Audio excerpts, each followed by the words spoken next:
ତାପରେ ରାତିର କି ମଧ୍ୟ ସେ ଜଳଘାଟ ଦରଜାଟି ମାନେ ଚାବି ଖୋଲି ଦେଇକି ଚାବି ଭାଙ୍ଗି ଦେଇକି ଚୋର ପଶିଛନ୍ତି। ଚୋର ପଶିକି ମଧ୍ୟ ପ୍ରଭୁଙ୍କର ସିଂହ ଦରଜା ଦ୍ୱାର ଖୋଲା ହୋଇନାହିଁ, କିନ୍ତୁ ଜଳଦିଆ ଦ୍ୱାରଟି ମଧ୍ୟ ଛୋଟ ଦରଜାଟି ଛୋଟ ଚାବି ଲାଗିଛି, ସେଆକୁ ଭାଙ୍ଗି ଦେଇକି ପ୍ରଭୁଙ୍କର ସିଂହ ଦରଜା ଚାବିଟି ଭାଙ୍ଗି ପ୍ରଭୁଙ୍କ ଘରୁ ପଶି ମନ୍ଦିର ଭିତରୁ ପଶି ପ୍ରଭୁଙ୍କର ମୁଖାରି ଏବଂ କିଲେ ଖଣ୍ଡେ ଓଜନ ହେବ ରୂପା ଏବଂ ତା ଉପରେ ମଧ୍ୟ ମୁକୁଟ ଗୋଟିଏ ଲାଗିଛି, ସେ 250 ଉପର ହେବ। ଆଉ ମଧ୍ୟ ନାଗ, ରୂପା ନାଗ, ତମ୍ଭା ନାଗ ଇଏ କେତୋଟି ଥିଲା ସେକୁ ନେଇଯାଇଛନ୍ତି। କିନ୍ତୁ ମାଆଙ୍କ ମନ୍ଦିର, ପ୍ରଭୁଙ୍କ ମନ୍ଦିର ଏତିକି ଜିନିଷ ଯାଇଛି। କିନ୍ତୁ ମାଆଙ୍କ ମନ୍ଦିର, ପାର୍ବତୀଙ୍କ ମନ୍ଦିର ମଧ୍ୟ ଦ୍ୱାର ଖୋଲା ହୋଇନି।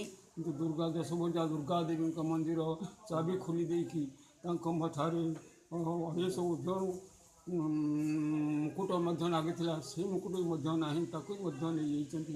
ବହୁତ ଅଳଙ୍କାର ଜିନିଷ ନେଇଯାଇଛନ୍ତି, ସହ ସମସ୍ତ ନେଇଯାଇଛନ୍ତି। ଶନି ମନ୍ଦିର